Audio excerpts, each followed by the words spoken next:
Most drug lords are cocky. They're out there selling their illegal wares without ever giving any thought to being caught. But this crime duo topped them all.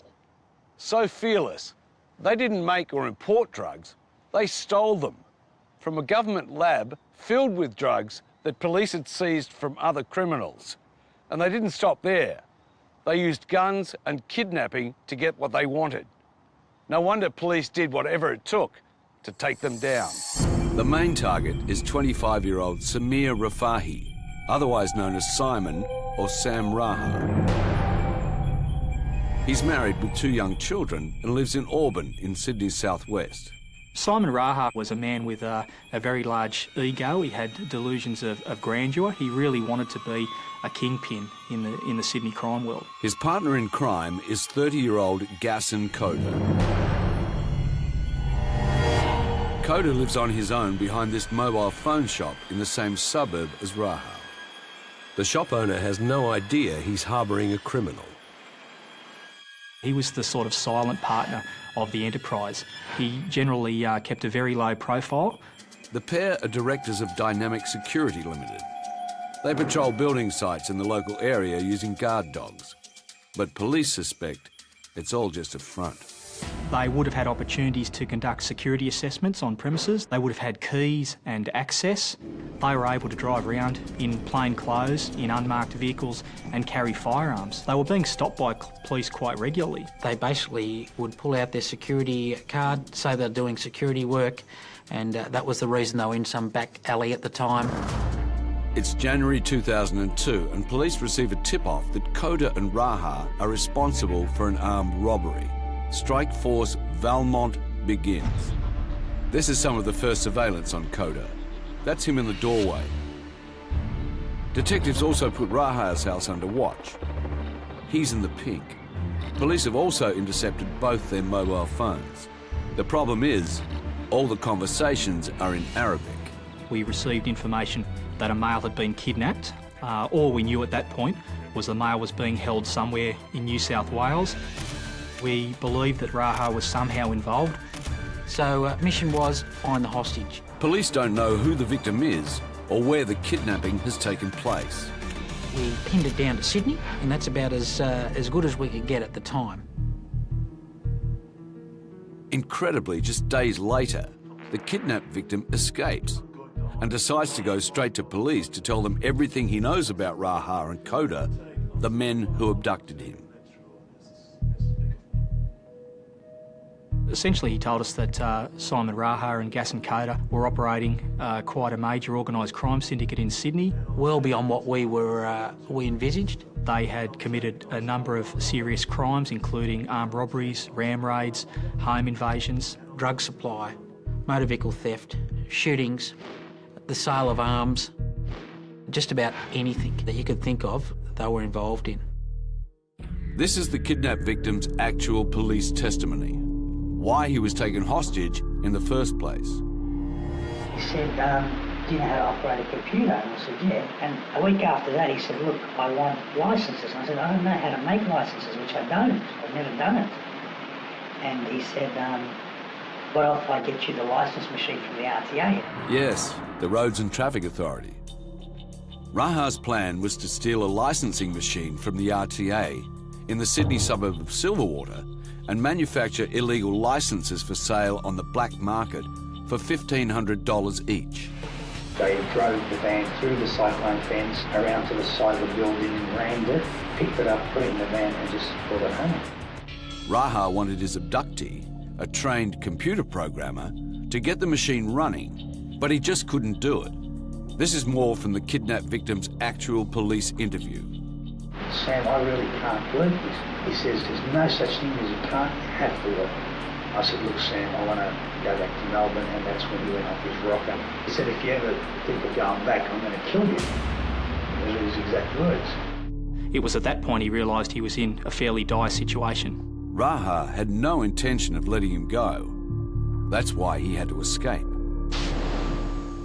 And police know the kidnapped victim is telling the truth when they intercept a parcel sent from Raha to a company in China. Got numerous pages here.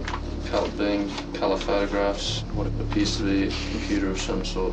There were printed copies of photographs of the RTA machine. There were outlines of hologram of the coat of arms and the map of Australia. The duo plans to manufacture the holograms needed for the licences overseas.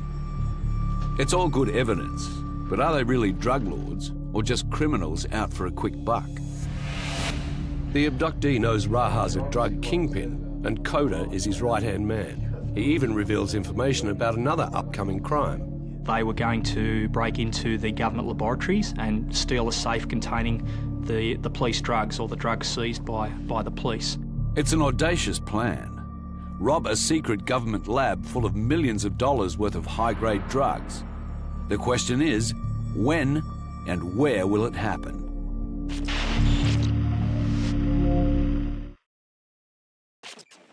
Police are 3 months into an investigation into Simon Raha and Gaston Koda. And a victim previously held hostage by Raha has just told detectives of a bold plan by Raha and Koda's gang to steal millions of dollars worth of drugs stored in a government lab. We really had no idea where that was going to occur. We didn't know exactly who was involved. At highly protected government laboratories across Australia, legal drug making is taking place. They made prohibited drugs for the purposes of identification and comparison of other drugs, so these drugs were used as reference materials. It's a way to measure the grade of illegal drugs seized by police from other drug lords. Detectives are desperate to stop the break-in, but it's tough. They know it won't be Raha and Koda doing the actual robbery. They had a group of young Middle Eastern men who operated as foot soldiers, basically. They would run out and perpetrate the crimes and all the proceeds would go back to Raha and Koda. Mr Raha preyed on the vulnerability of young Middle Eastern youths. He realised that they were needing something in their lives. My concerns were that it was only a matter of time before someone was going to be killed. The problem for police is that there are just too many foot soldiers to keep an eye on. Detectives set up surveillance in Sydney's southwest, in the heart of Raha and Koda's stomping ground.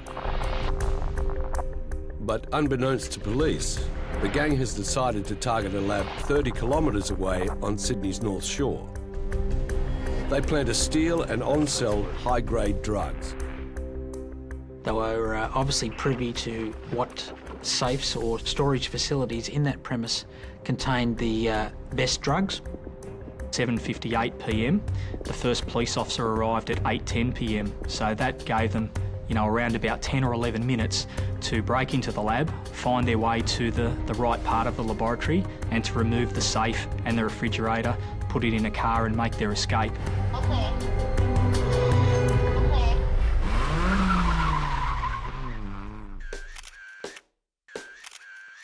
Police find the safe dumped in nearby bushland, but the drugs, with a street value of $2 million, are long gone. The safe contained a whole range of drugs, including heroin, cocaine, ecstasy, and other compounds such as morphine. In addition, there were performance-enhancing drugs. It was a great concern to us that these individuals may have sold these drugs not knowing how pure they were and effectively could cause a tremendous amount of overdoses. Police issue an urgent media release warning the public about the high purity. Meanwhile, detectives continue to monitor Raha and Koda's telephone conversations.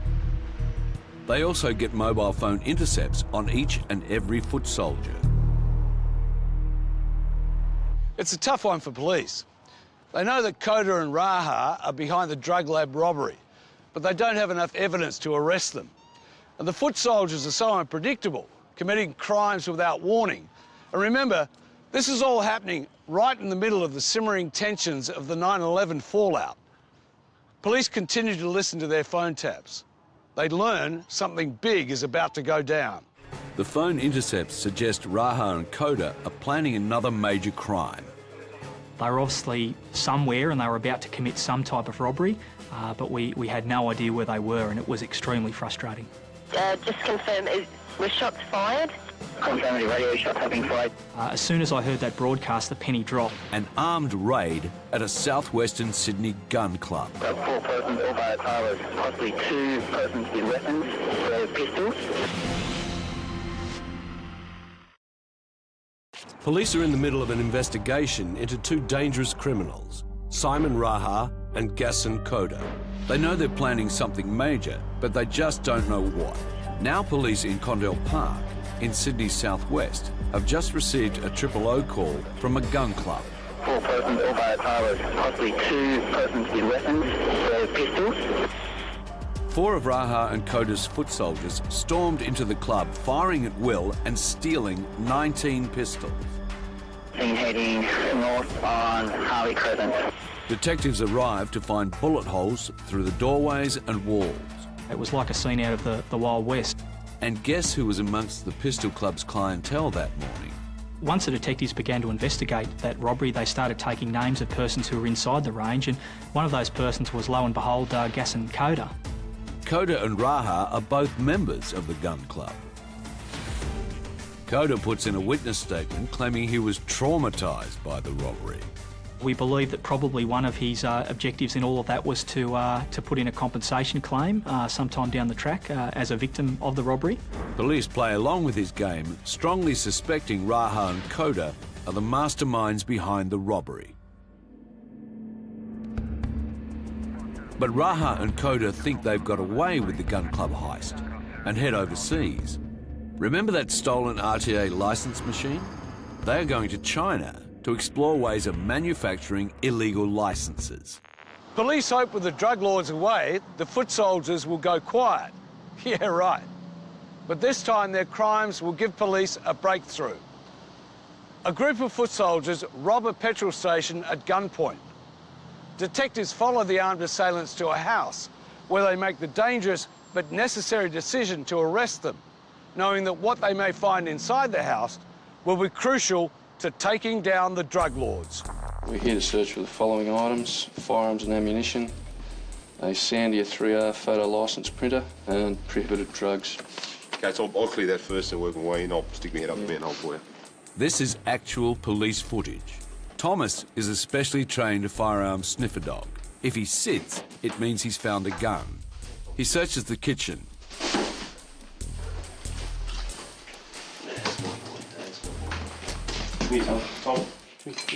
And then moves into the lounge room, sniffing for any trace of guns. That's my boy. That's my boy. The living room comes up clean for the firearms. Got a holster here on the floor. There. But police aren't finished yet.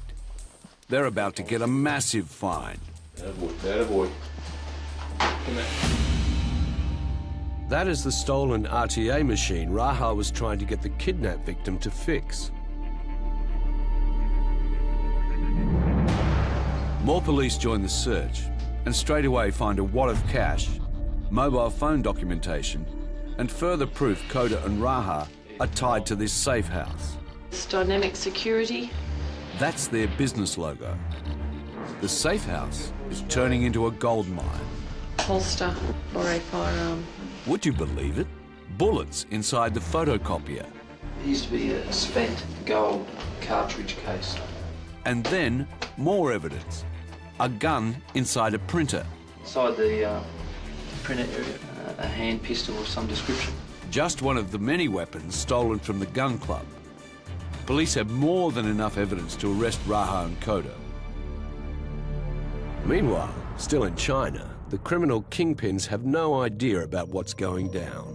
In preparation for the duo's return to Australia, police assemble 300 tactical officers ready to arrest everyone involved in the crime spree. We didn't know how they would react. We didn't know whether they would come out willingly or they would have to be arrested by force. Remember, Raha and Koda are dangerous criminals. They've kidnapped, robbed at gunpoint, and escaped with pistols. And they're not afraid to use them. It was the largest pre-planned deployment of the Tactical Operations Unit that had been conducted in New South Wales. It was quite unique in that all of the search warrants were high-risk search warrants. Your heart's racing. You are scared. You know that potentially you're going to be in a position that you may not come home that night.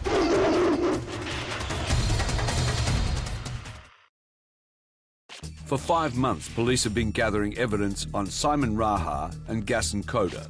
The pair have kidnapped, robbed a gun club, organised ram raids, and using foot soldiers have stolen millions of dollars in drugs from a government lab. And now the duo has just returned home from China. Totally unaware, 300 tactical officers are assembled and ready to strike. Police hit Raha's house first. About 50 minutes ago, the SPG secured the premises, and Samir Rafahi was negotiated out of the premises and taken into custody. That's Raha's wife on the front step. Her husband has already been arrested and taken to the police station. Do you understand what I've just handed you and what we're doing here? Police enter Raha's home and start searching for drugs and any evidence that will link him to the crime spree. This is actual police footage of the raid on the house.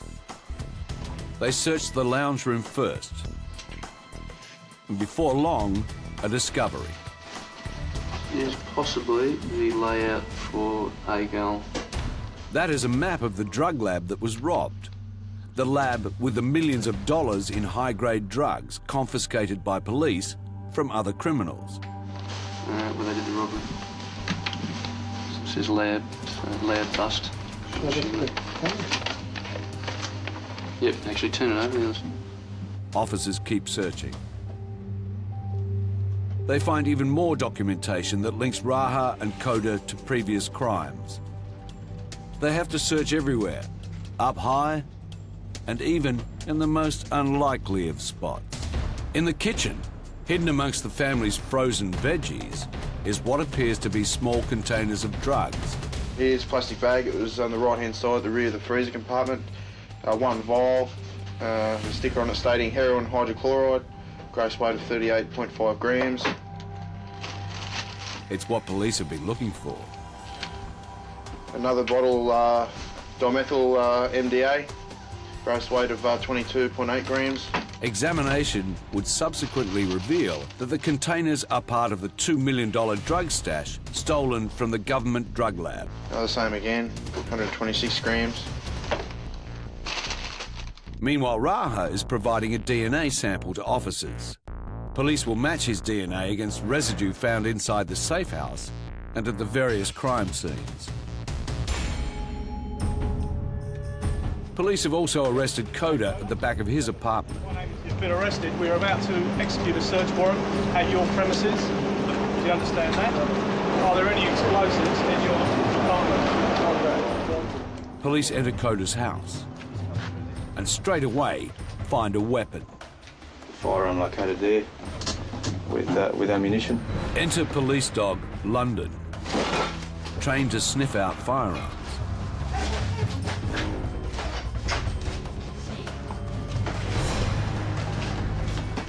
While he keeps looking for guns, other police officers start searching for drugs and soon discover a bag.